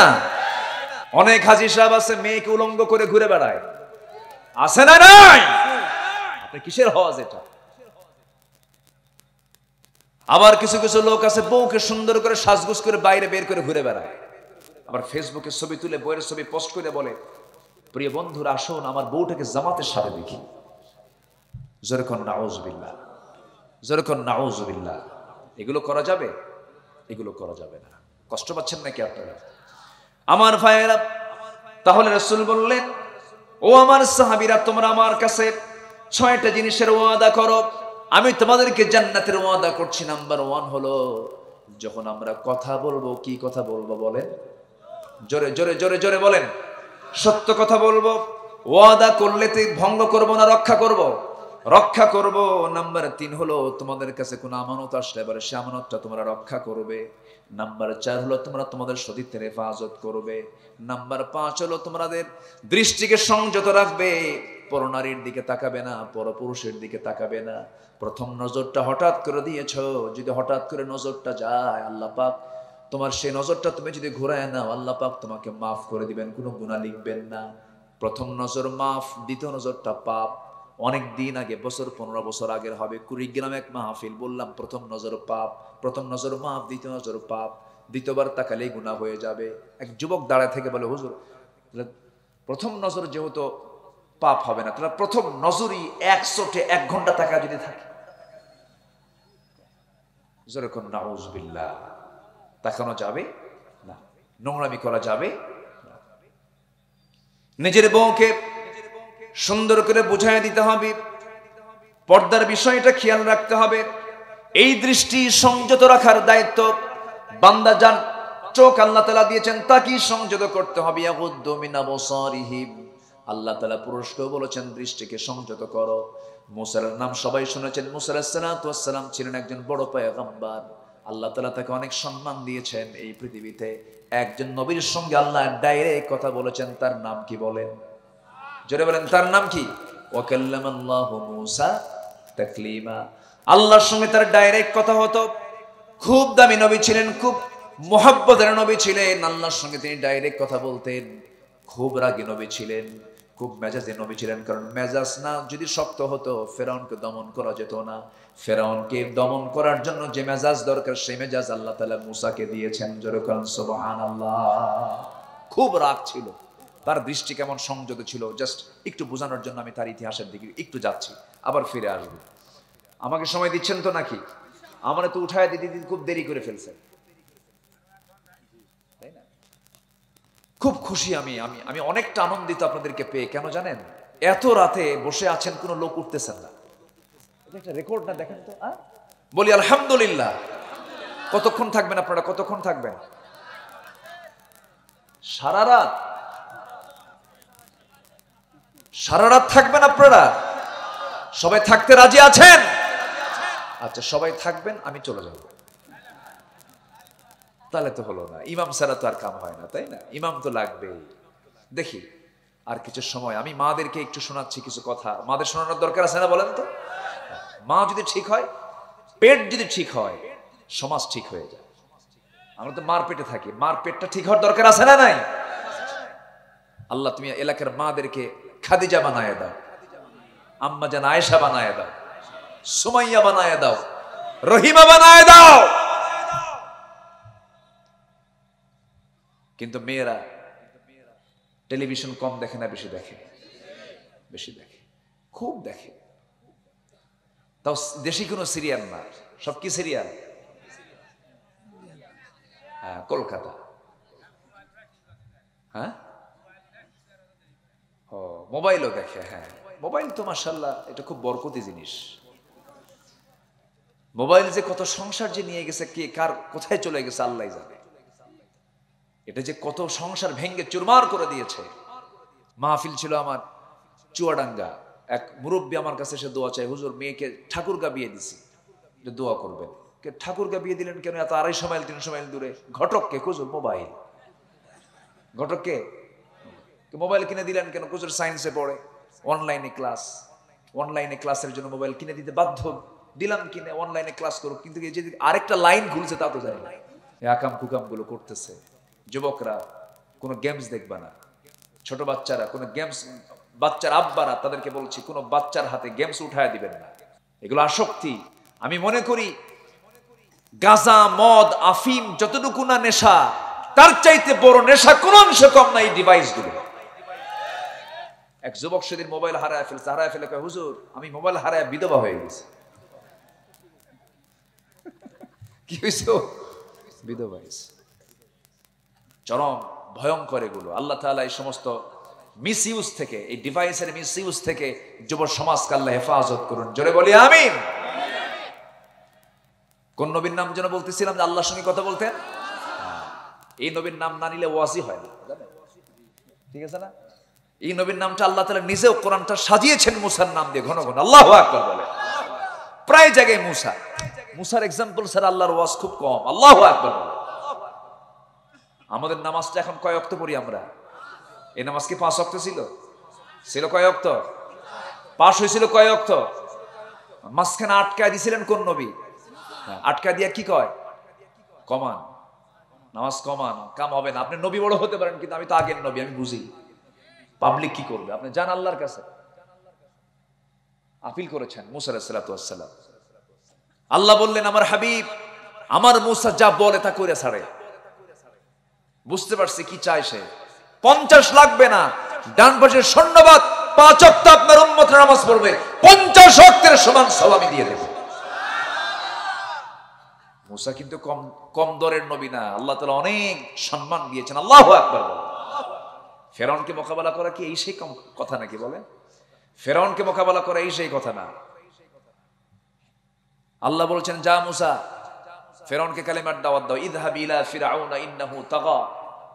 মুসা বলছে আল্লাহ তুমি তো যেতে বলো, কিন্তু আমার তো অস্ত্রই ঠিক নাই। কেন, কি হয়েছে? আমার জিহ্বা তো খাটো, আমি কই একটা হয়ে যায় আর একটা তো তো করতেই আমার কামসা, আগে জিহ্বা ঠিক কর। আল্লাহ বললেন বলো রব্বি শরহ লি সাদরি ওয়া ইয়াসসির লি আমরি ওয়াহলুল উকদাতাম মিন লিসানি ইয়াফকাহু কওলি। আল্লাহু আকবার। জিহ্বা ঠিক হয়ে গেছে। আল্লাহ বলেন নরম সুরে কালিমার দাওয়াত দিবা। যায়া ফেরাউনের দরবারের সামনে গিয়ে ডাকতেছে, ফেরাউন! এক ধমক মারছে। সাথে তার বড় ভাই হারুন আলাইহিস সালামকে সাথে নিয়ে গেছেন। আল্লাহ বললেন তুমি তোমার হারুনকে নিয়ে যাও। কাল্লা, শুধু হারুনকে এমনি এমনি নিয়ে যাবো নাকি, তুমি একটা কিছু করো, যাও তোমার ভাই হারুনকে নবুয়ত দিয়ে দিলাম, যাও। কয়জন নবী? 2 ভাই 2 জনের নবী। শ্বশুরটাও নবী, একটা ভাগিনা ছিল তাও নবী। আল্লাহু আকবার বলেন। পরিবারটা দেখেন, নবীতে নবীতে ভরা পরিবার। ফেরাউন কয়া মুসা তুমি কেন আসছো? আল্লাহ আমারে পাঠায় দিয়েছে তুই কালিমা পড়ে মুসলমান হও। তোমার সঙ্গে এটা কি? আমার ভাই হারুন এ আল্লাহর নবী। ফেরাউনকে তোর আল্লাহর কাজ নাই কাম নাই, একই করে 2 নবী পাঠাইছে না? তিরস্কার করতেছে। মুসা মেজাজ গেছে খারাপ হয়ে, লাঠি একখান বের করে বলে, ফেরাউন মুখ সামলায় কথা কয়। আল্লাহু আকবার বলেন। মুসা কাউকে ভয় করতেন? ভয় করতেন কাকে? আসতে বলবেন না, কাকে? আল্লাহকে ভয় করতেন। খুব দামি নবী ছিলেন, কাউকে পরোয়া করতেন না। কাকে ছাড়া? আল্লাহকে ছাড়া। খুব রাগ উঠছে একদিন, এক ফেরাউনের গোত্রের এক লোক কিপ্তি এসে তার সঙ্গে তর্ক বিতর্ক করে। আল্লাহর পয়গম্বর বলেন তুমি ভুল বলতেছো। কেন ভুল বলি না? ভুল বলতেছো না ভুল বলেন? ভুল বলতেছো না ভুল বলি না। হাতটা আগে দিয়ে মারছেন থাপ্পড়। ওনার হাতটা আগে চলতো, কোনো অন্যায় সহ্য করতে পারতেন না। মারছেন থাপ্পড় শাসন করার জন্য। থাপ্পড় মারাও সারা, মরে যাওয়াও সারা। যখন মরে গেছে উনি তো বলতেছে আল্লাহ আমার কিন্তু এটার দোষ নাই, থাপ্পড় মারছি আমি ও বেয়াদবি করার জন্য, আমি তো মারছি ওকে শাসন করার জন্য। ও যে মরে যাবে তাকে আমি জানি, থাপ্পড় মারছে আমি, মেরে ফেলছো তুমি আল্লাহ।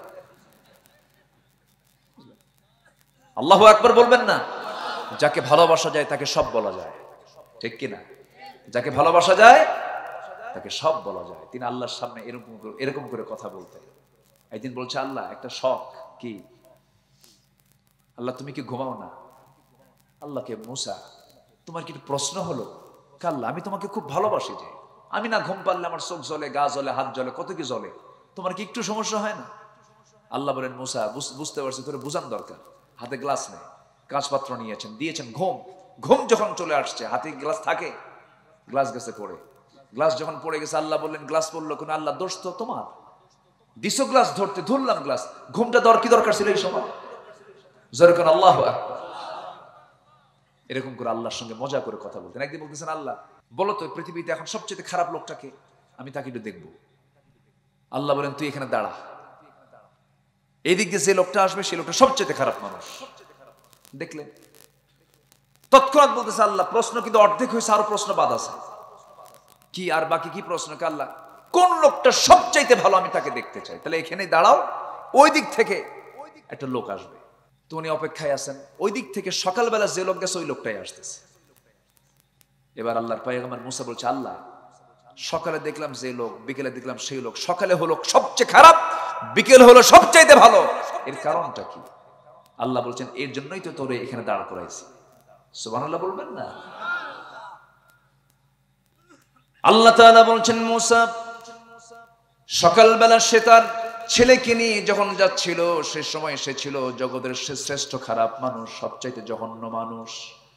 কিন্তু সে যখন ওই দিকে চলে গেছে, পাহাড়ি অঞ্চল দেখে তার ছোট্ট ছেলে তার বাপকে বলতেছে, আব্বা এই যে পাহাড়গুলো দেখা যায়, পাহাড়ের চাইতে বড় কিছু আছে নাকি? হ্যাঁ আছে। কি? ওই যে আকাশ দেখা যায়, আকাশের চাইতে বড় কিছু আছে নাকি? হ্যাঁ আছে। কি? আল্লাহ তাআলার ক্ষমা, আল্লাহ তাআলার রহমত। আল্লাহ যদি কাউকে মাফ করেন, তার চাইতে বড় কিছু আর দুনিয়াতে নাই। এই কথা বলেই ওই বান্দাটার চোখে পানি বের হয়ে গেছে, তওবা করে বলছে, আল্লাহ আমার সমস্ত গুনাহগুলোকে তুমি আল্লাহ মাফ করে দাও, আমি কোনো পাপের কাজে আর যাব না। আল্লাহ বলছেন, মুসা এই বান্দার মধ্যে তওবা করেছে, এই বান্দা তওবা করে আমার কাছে মাফ চাইছে, এই মুহূর্তে এই বান্দা হয়ে গেছে পৃথিবীর শ্রেষ্ঠ বান্দা। যেরকম সুবহানাল্লাহ। মাঝখানে আমলটা কি শিখলাম আমরা? বলেন আস্তে কয়, মাঝখানে আমলটা শিখলাম কি আমরা? বলেন তওবা। সেই তওবা করার সময় এখন আছে না নাই? আসতে বলবেন না, আছে না নাই? আছে। সেই মুসা আলাইহিস সালাতু ওয়াস সালাম একদিন প্রচন্ড রাগী মানুষ ছিলেন। একজন কিপ্তি ফেরাউন গোত্রের লোক যখন বাকামি করে বসলো, তা মারলেন, থাপ্পড়, মরে গেছে। মরে যাওয়ার পরে বলছে, আল্লাহ কাম তো সারছে। সঙ্গে সঙ্গে বলা হলো, মুসা তুমি এই জনপদে আর থাকতে পারবে না, ফেরাউন তোমার বিরুদ্ধে হুলিয়া জারি করে দিয়েছে, তোমাকে মেরে ফেলবে সে। তিনি করলেন কি? হিজরত করলেন, দেশটা ছাড়লেন। পৃথিবীতে আল্লাহ তাআলা পয়গম্বরদেরকে নিজের জায়গায় রাখতে পারেন নাই, তারা থাকতে পারেন নাই। দ্বীনের জন্য তার হিজরত করে তার অন্য কোথাও চলে গেছেন। ইব্রাহিম চলে গেছেন, ইসমাইল চলে গেছেন, মুসা আলাইহিস সালাম চলে গেছেন, আমার নবীজি চলে গেছেন মুসা আলাইহিস সালাতু ওয়াস সালাম। সেই সময় করলেন কি? তিনি রাতের আধারে লুকায় লুকায় সেখান থেকে তিনি বের হয়ে চলে গেলেন। কয়েক সময় অতিক্রম করলেন, একটা জনপদে চলে গেলেন। জনপদে যাওয়ার পর সেই জায়গায় ঘুরতে ঘুরতে কোনো খাবার পেলেন না, একটা কূপ পেলেন, কূপের ধারে গিয়ে দাঁড়ালেন। সূরাতুল কাসাসের মধ্যে কথাগুলো আসছে। সেই জায়গায় গিয়ে ঘুরতে ঘুরতে গিয়ে দেখলেন একটা কূপ, কূপের ধারে গিয়ে দেখলেন পানি পাওয়া যাচ্ছে মনে হয়, পানিটা পান করলেন, তৃষ্ণা দূর করলেন। হঠাৎ করে দেখতে পেলেন দুজন নারী সামনের দিকে হেঁটে হেঁটে আসতেছে, হাতে বালতি নিয়া। এই সময় মুসা আলাইহিস সালাম মনে মনে চিন্তা করছেন, এই নারীগুলোর উদ্দেশ্য কি, নারীগুলো কি চায়। দেখেন, মানুষের কল্যাণেও কিন্তু নারীর পাশে দাঁড়ানো যায়, কিন্তু পর্দার রক্ষা করার দরকার আছে না নাই? বলেন আছে। আল্লাহর পয়গম্বর মুসা এই নারীদের পাশে দাঁড়ালেন সহযোগিতা করার জন্য। আবার ওইদিকে ইউসুফ আলাইহিস সালাতু ওয়াস সালাম জুলাইখা থেকে বাঁচার জন্য তিনি জিহাদ করে দরজাতে মারলেন দৌড়। আল্লাহু আকবার বলেন। আমার বন্ধুগণ, মুসা আলাইহিস সালাতু ওয়াস সালাম দুই নারীকে দেখে ভাবলেন মনে হয় তাদের কোনো বেকায়দা হয়েছে। এবার তিনি বললেন, গিয়ে প্রশ্ন করলেন, কি সমস্যা তোমাদের বলো। কাবিনা শাইখুন কাবি, আবুনা শাইখুন কাবির, আমাদের আব্বা যেন খুব বুড়া মানুষ, আব্বা চলাফেরা করতে পারেন না, চোখে দেখেন কম। এই জন্য আমরা বাধ্য হয়ে, নারী হয়ে আমরা বাইরে বের হয়ে এসেছি, প্রয়োজনীয় পানির দরকার, এই কূপ থেকে আমরা পানি তুলবো। কিন্তু উপরে ঢাকনা আছে, কেউ আমরা টান দিয়ে খুলতে পারবো না। এই জন্য সব পুরুষরা যখন পানিগুলো নিয়ে চলে যাবে, আমরা অবশিষ্ট পানিগুলো সেখান থেকে নিয়ে চলে যাব। মুসা আলাইহিস সালাতু ওয়াস সালাম বললেন, মনে মনে চিন্তা করলেন, বেচারা মহিলা মানুষ, সন্ধ্যার পরে এদের কষ্ট আরো বেড়ে যাবে। তিনি বললেন, শোনো, বালতিগুলো আমাকে দিয়ে দাও, আমি তোমাদেরকে হেল্প করব। ঠিক আছে, বালতি আপনি নেন। বালতি নিলেন, কূপের ধারে গেলেন। কূপের যে ঢাকনা টান দিতে 14 থেকে 15 পুরুষ লাগে, তিনি শুধু বাম হাতে ধরলেন, টান মারলেন, ছিটকে পড়ে গেছে। মহিলা থরথর করে কাঁপে, আর এটা মানুষ না অন্য কিছু। যেরকম আল্লাহু আকবার। নবীদের শারীরিক শক্তি কম না বেশি? আসতে বলবেন না, কম না বেশি? সকল পয়গম্বরকে আল্লাহ তাআলা শারীরিক শক্তি চরম দিয়েছিলেন। ঢাকনা টান দিলেন, সিটকে পড়ে গেল। কূপ থেকে পানি তুলে দিয়ে বললেন, যাও সোজা বাড়িতে চলে যাও। সন্ধ্যার পরে মহিলাদের বাইরে থাকতে নেই, সন্ধ্যার আগে মেয়েদেরকে ভিতরে চলে যেতে হয়, অবশ্যই তাদেরকে আড়ালে চলে যেতে হয়, ঘরের মধ্যে চলে যেতে। অকরনা ফি বুয়ুতিকুন্না, বাড়ির মধ্যে তোমাদেরকে অবস্থান থাকতে হবে, যাও তাড়াতাড়ি চলে যাও। চলে গেল, কিন্তু একটা বারের জন্য মুসা আলাইহিস সালাতু ওয়াস সালাম নারীদের দিকে তাকালেন না, চলে গেছে বাড়িতে। নির্দিষ্ট সময়ের আগে যখন চলে গেল, বাপ বলতেছে, আমার কলিজার টুকরা সন্তান মেয়েরা, আজকে তোমার এত তাড়াহুড়ো করে আসলে কেমন করে, কি হলো, এত তাড়াতাড়ি পানি পেলে কেমনে? বলতেছে, আব্বা, একজন পুরুষকে দেখলাম ওই কূপের ধারে দাঁড়ায় আছে, কাফিয়ুন আজিজ, খুব শক্তিশালী যুবক, দারুণ শক্তি তার গায়ে দেখলাম। সঙ্গে সঙ্গে বৃদ্ধ পিতা বলছে, আমার কলিজার টুকরা বড় মেয়ে, শোনো, আগামীকালকে তুমি কূপের ধারে যাবে, আমাকে তার সালাম জানাবে এবং আমার কথা বলবে। আমি তাকে দাওয়াত দিয়েছি আমার বাড়িতে, সেজন্য আমার সঙ্গে সাক্ষাৎ করার জন্য আসে, আমি তাকে দাওয়াত দিলাম, যাও। বড় মেয়েকে পাঠায় দিলেন। বড় মেয়েকে পাঠায় দিয়ে সামনে যখন তিনি দাঁড়ায় গেছেন, মুসা নিচের দিকে তাকায় আছেন, জমিনের দিকে তাকায় আছেন, মহিলার দিকে তাকাচ্ছেন না।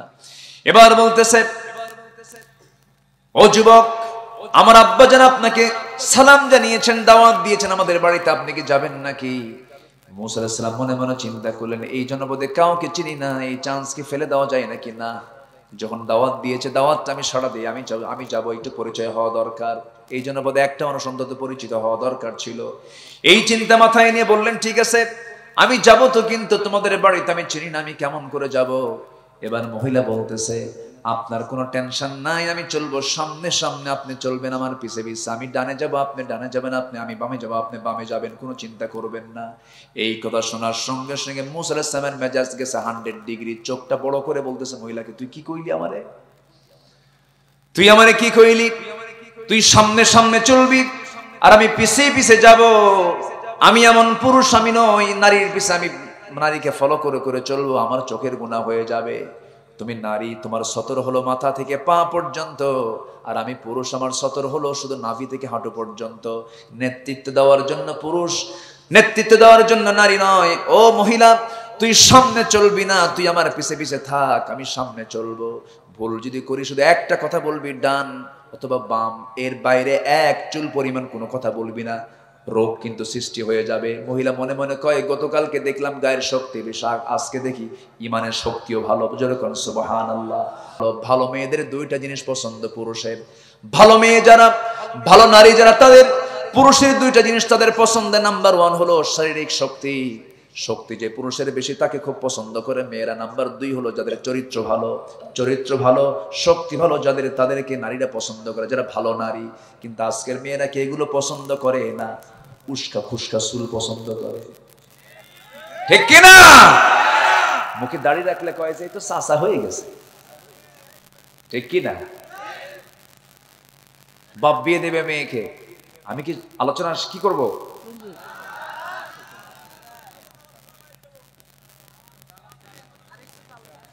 আরেকটু চালাবো না, দেখা যায় ইনশাআল্লাহ। আজকের মেয়েরা দাড়ি পছন্দ করে। আচ্ছা, দাড়ি কি পুরুষের মুখে থাকে না নারীর মুখে থাকে? যে পুরুষের মুখে দাড়ি নাই, সেই পুরুষটা কি পুরুষের সুরতে আছে না নারীর সুরতে আছে? কি রাগ করতেছেন নাকি আপনারা? রাগ করতেছেন? রাগ করা যাবে না, দাড়ি রাখা ওয়াজিব। দাড়ি রাখা কি? রাগ করেন না আবার। দাড়ি রাখা কি বলেছেন মুহাম্মদ সাল্লাল্লাহু আলাইহি ওয়াসাল্লাম। দাড়ি কাটা ছাটা যাবে না। মেডিকেল সায়েন্স বলছে, যদি কেউ ঘন ঘন দাড়ি কাটে, স্কিন ক্যান্সার হতে পারে। যদি কেউ দাড়ি কাটে, তার চোখের জ্যোতি নষ্ট হয়ে যেতে পারে। রাসূল তেমনি বলেননি। রাসূলের যে সুন্নাহ, সেই সুন্নাহর সাথে বিজ্ঞানের সম্পর্ক আছে না নাই? যেটাই সুন্নাহ সেটাই করলাম, যেটা সুন্নাহ নয় সেটা করলাম নয়। দাড়ি শুধু এক নবী রাখেন নাই, আদম থেকে নিয়ে আমার রাসূল পর্যন্ত সমস্ত নবীর সুন্নাহ হলো দাড়ি রাখা। আল্লাহু আকবার বলে। শুধু সুন্নাতুর রাসূল না, সুন্নাতুল আম্বিয়া, সব নবীর সুন্নাহ। দাড়ি রাখবেন না কেন? কি প্রবলেম? দাঁড়িয়ে রাখতে গিয়ে যদি চাকরি না হয়, সেই চাকরি কি করি? জুতা মারি। ওই চাকরি আমার করার দরকার নেই, ঠিক কিনা? বাঁচবো কয়দিন আমি? রিজিকের ফয়সালা কার? রিজিকের ফয়সালা কার? যে সমস্ত কর্মকর্তারা ক্ষমতার জায়গায় বসে শর্ত জড়িয়ে দেন, কন্ডিশন হলো দাড়ি রেখেই কাজ করা যাবে না, মরে দেখ নবীর সুপারিশ তোদের কপালে জুটবে না।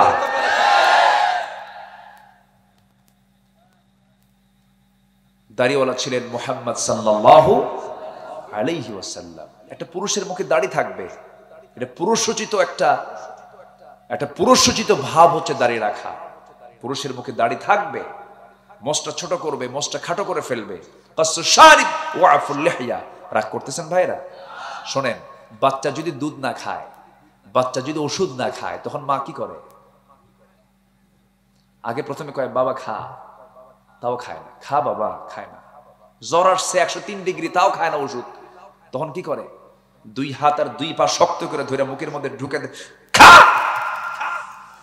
এই যে ধমকটা দিল, এটা কি মায়ের কি মোহাব্বত কম না মোহাব্বত বেশি? আমার কথা রাগ করেন না।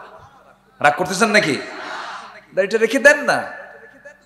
কি আপনার এখানে জড়তা? অনেকে বলে হুজুর মেয়ে বিয়েই দেই নাই, আমাকে মানুষ চাচা করে কবে এটা হলো? দেখছেন, ও বুড়া হবে না। না, আমরা দাড়িওয়ালা হব। জোরে বলি ইনশাআল্লাহ, জোরে বলি ইনশাআল্লাহ। কার মোহাব্বতে? নবীর মোহাব্বতে। কার মোহাব্বতে বলেন তো? নবী আমার দাড়িওয়ালা, আমিও হব দাড়িওয়ালা। কিন্তু আজকের যুবকরা তো এগুলো না। যুবকের মাথার চুলগুলো দেখছেন, 2 দিকে চুল নাই, চুল কাটতে কাটতে চামড়া বের করা, পিছনে চামড়া বের করা, মাথার উপরে গোল করে দক্ষিণ তালপট্টির দিক মাথার চুল। যখন বলা হয় এটা পাইছো কই, এটা বাটি ছাটি, বাটি। তোমার এটা স্টাইল কোথায় পাইছো? কি এটা মেসি, লিওনেল মেসি। তুমি কি নেইমার? তুমি কি কুত্তা? আছে না নাই? এগুলো ডিজাইন নয়, এগুলো জাহালাত। আপনার চরিত্রের আদর্শের বাস্তব মডেল হবেন একজন, তিনি হচ্ছেন মুহাম্মদুর রাসূলুল্লাহ। চেতনায় তাকে রাখতে হবে, ভাবনায় তাকে রাখতে হবে। রাসূল আমার কেমন করে দাঁড়িয়ে রেখেছেন, আমি ওরকম করে রাখবো। রাসূল কেমন করে হেসেছেন, আমি তেমন করে হাসবো। খেয়েছেন কেমন করে, আমি তেমন করে খাবো। আখলাকুন নবী, নবীর আখলাক ভিতরে না আসা পর্যন্ত ঈমান পাকা হতে পারে না। নবীর আখলাকটা আসতে হবে। সম্মানিত ভাইয়েরা, যুবকরা পোশাক টোশাক ঠিক করো, কাপড় চোপড়ও ঠিক নাই। নতুন প্যান্ট কিনে আনে, নতুন প্যান্ট, মনে হয় ইঁদুর কেটে রাখছে, ইঁদুর কাটা প্যান্ট, ঠিক কিনা? মানে প্যান্ট কাটা ফাটা কেমন জানেন? হাঁটুতেই ফাটা। কোথায় ফাটা? মানে আসার পরে ছিলে গেছে। হাঁটু ফাটা প্যান্ট নিয়ে আসে 4000 টাকা দিয়ে, একটা ছেঁড়া প্যান্ট নিয়ে চলে আসে, যা দিয়ে নামাজও হয় না। শার্ট একখান পরে, প্যান্ট এত নিচে পড়ে, নাভির উপরে হলো প্যান্ট পরার নিয়ম, পাজামা পরার নিয়ম হলো নাভির উপরে, নাভি যেন ঠেকে যায়, সেই প্যান্ট এত নিচে পড়ে, সীমান্ত বর্ডার, যে কোনো মুহূর্তে অঘটন ঘটতে পারে। আমি মসজিদে নামাজ পড়তে গেছি অনেকদিন আগে, নামাজ শুরু করব, সুন্নত পড়বো 2 রাকাত। দেখি একটা ছেলে এরকম পোশাক পরে নামাজ পড়ে, শার্টও ছোট, প্যান্টও ছোট। রুকুতে যখন গেছে, রুকুর ঠেলায় দেখে প্যান্ট খুইলা আর শার্টটা উপরের দিকে, মাঝখানে ফাঁকা। তো ভাবলাম এই তো রুকু, দেখি সেজদায় কি হয় দেখি। সেজদায় যখন গেছে, তখন সেজদায় দেখি, সেজদায় যাওয়ার সঙ্গে সঙ্গে প্যান্ট খুইলা আন্ডার প্যান্ট বের হয়েছে। আমি কি ভুল বলতেছি? ম্যাক্সিমাম প্যান্টের এই বেহাল দশা আছে না নাই? আছে না নাই?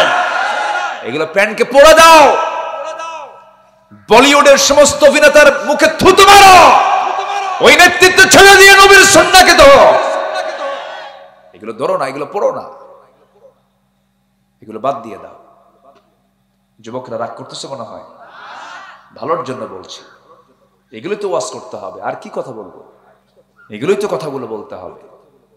মাহফিল এসে যদি এই পরিবর্তনটা হয়, পোশাকের পরিবর্তন হয়, চিন্তার পরিবর্তন হয়, এটাই তো বিপ্লব হয়ে যাবে। আলহামদুলিল্লাহ বলে, আল্লাহ কবুল করুন, জোরে বলে আমিন। মুসা আলাইহিস সালাতু ওয়াস সালাম একটা বারের জন্য পরনারীর দিকে তাকালেন না, কিন্তু মহিলাটা মেয়েটা দেখে দেখে ভাবতেছে গতকালকে দেখলাম গায়ের শক্তি ভালো, আজকে দেখি চরিত্র ভালো, ছায়া থাকে না, চেয়ে থাকে না, বারবার চেয়ে থাকে না, নজরই দেয় না, মনে মনে একটু পছন্দ হয়েছে। বলেন তো একটু পছন্দের ব্যাপার আছে না নাই বলেন তো? আছে তো। সীমা তো অতিক্রম করা যাবে না।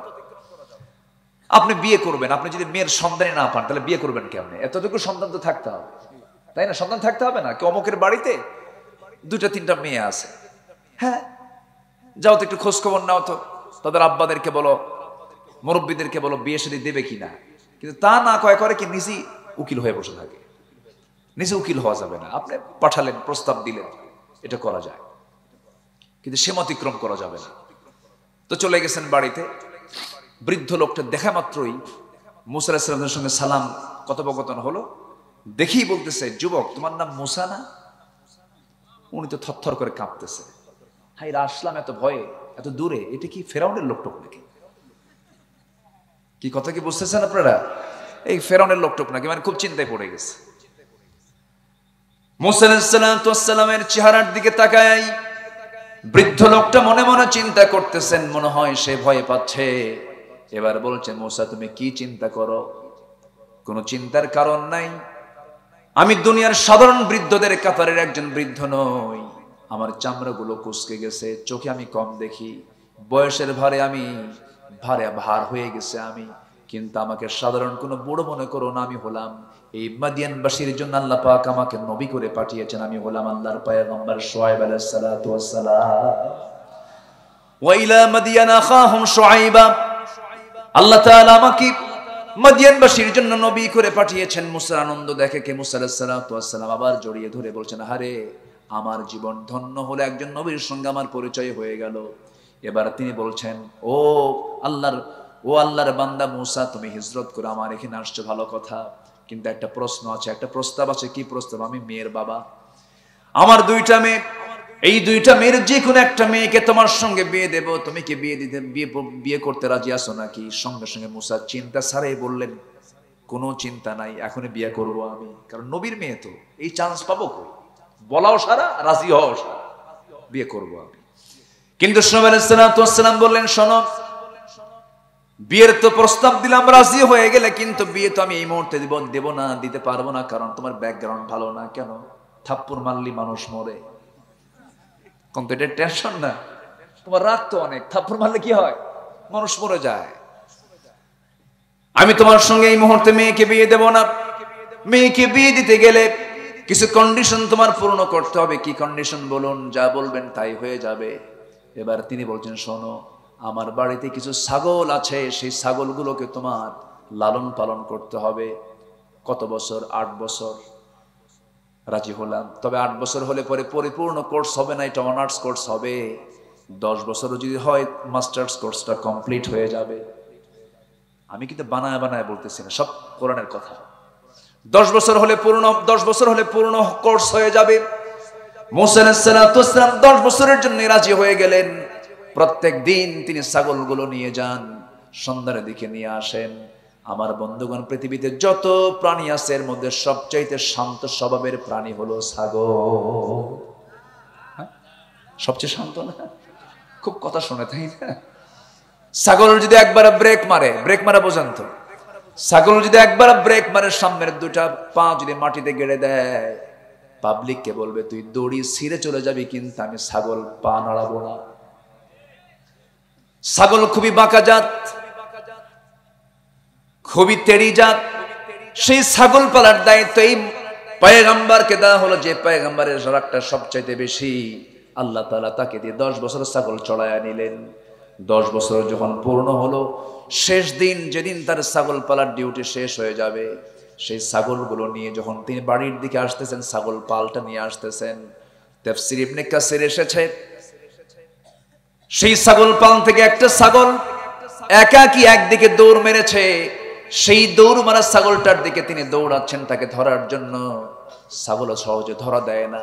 মুসা ধরার জন্য অস্থির হয়ে গেছেন, শেষমেশ তাকে ধরেই ফেলেছেন, কারণ নবী তো, নবীর গায়ে শক্তি বেশি, ধরে ফেলেছেন। কিন্তু রাগ হয়ে গেছে একদম 100 ডিগ্রি, এত রাগ হয়ে গেছে, ছাগলটাকে চট করে ধরে 2 পা শক্ত করে 2 হাতে ধরে শূন্যে তিনি চড়ে নিয়েছেন। কি মারবেন? আষাঢ় মারবেন, কিন্তু লক্ষ্য করে দেখেন ছাগলটার লোমকূপ দিয়ে ঘামগুলো টপ টপ করে পড়ছে, চোখে মুখে তার দারুণ ভয়, ভয়ের চিত্র দেখা যাচ্ছে, ভয়ের চেহারা হয়ে গেছে, থরথর করে কাঁপতেছে। মুসা আলাইহিস সালাতু ওয়াস সালাম মনে মনে চিন্তা করলেন, ছাগল রে, তোকে আষাঢ় দিয়ে লাভ কি? তুই তো ছাগলই, তোকে মেরে তো কোনো লাভ নাই। দুইটা হাত থেকে ছেড়ে দিয়া ছাগলটাকে কোলের মধ্যে নিয়ে তিনি আদর করলেন, মোহাব্বত করলেন, দয়া দেখালেন। আল্লাহ বলছেন, মুসা তোমার রাগ কমে গেছে, আমি নবুয়ত দিয়ে দিলাম। জোরে কান সুবহানাল্লাহ। তাহলে মুসা আলাইহিস সালাতু ওয়াস সালাম নারীকে সামনে পেয়েছেন, কিন্তু নজর কি দিয়েছেন নাকি? নজরও দেন নাই। রাসূল বলেছেন, তোমরা 6টা ওয়াদা করবে, আমি তোমাদেরকে জান্নাতের ওয়াদা করব, 6টা কাজের ওয়াদা করবে। এর মধ্যে হলো তোমাদের দৃষ্টিকে সংযত রাখবে। আমার বন্ধুগণ, নাম্বার 6 হলো তোমাদের হাত থেকে, তোমাদের হাতের অনিষ্ট থেকে অন্য কাউকে তুমি রক্ষা করবে। আল মুসলিমু মান সালিমাল মুসলিমুনা মিন লিসানিহি ওয়া ইয়াদিহি। প্রকৃত মুসলমান তো সেই যার হাত থেকে এবং জবান থেকে অন্য মুসলমান নিরাপদে থাকে। এই 6টা কাজ যে বান্দা করবে, রাসূল বলেছেন, আমি তার জন্য জান্নাতের ওয়াদা করলাম। জোরে বলুন সুবহানাল্লাহ। আল্লাহ সবাইকে আমল করার তৌফিক দান করুন। জোরে বলি আমিন। আর জীবনের সকল জায়গায় আমরা স্মরণ করব কার? জিকির করব কার? সবাইকে ফজর নামাজ পড়বো না ইনশাআল্লাহ? ফজর পড়বেন কারা কারা? একটু হাত তুলে দেখেন তো দেখি। জোরে বলি ইয়া আল্লাহ। আরো জোরে ইয়া আল্লাহ। আমাদেরকে ফজর, যোহর, আসর, মাগরিব, ইশা 5 ওয়াক্ত সালাত আদায় করার তৌফিক তুমি আল্লাহ দিয়া দাও। জোরে বলি আমিন। আরো জোরে আমিন, আরো জোরে আমিন। হাত নামান। কষ্ট দিয়ে ফেলেছি মনে হয় আপনাদের, অনেক রাত হয়ে গেছে। একদম ঘড়ির কাঁটা সোজা এখন 1টা বাজে। অনেক রাত হয়ে গেছে, আমরা নিরাপদের জন্য বাড়িতে ফিরতে পারি। আল্লাহ তাআলা সেই তৌফিক দান করুন। আগামী 9 মে একটা মাহফিল আছে। কোথায় জানো এটা? সিন্ধুকাই না? সিন্ধুকায় আগামী 9 মে মাহফিল আছে সিন্ধুকায়। সেখানে মেহমান থাকবে হচ্ছে আব্দুল্লাহ আল আমিন, চিনেন তো নাকি? আমি থাকবো সেখানে। আল্লাহ যদি পরিবেশ আবহাওয়া যদি ঠিক রাখেন, আমি সেখানে যাব ইনশাআল্লাহ। জি, আল্লাহ তাআলা তুমি সবাইকে যাওয়ার তৌফিক দান করো। জোরে বলি আল্লাহুম্মা আমিন। দোয়া না করে যাচ্ছেন, আমার কিন্তু কৃপণ হয়ে গেলাম। একটু দোয়া করি না? এই এলাকায় দোয়া নাই? এলাকায় দোয়া আছে তো নাকি? তো দোয়া না করে যায় কেন? বসেন। জি, সবাই বসেন। হ্যাঁ, সবাই বলেন সুবহানাকা আল্লাহুম্মা ওয়া বিহামদিকা আশহাদু আল্লা ইলাহা ইল্লা আনতা আস্তাগফিরুকা ওয়া আতুবু ইলাইকা।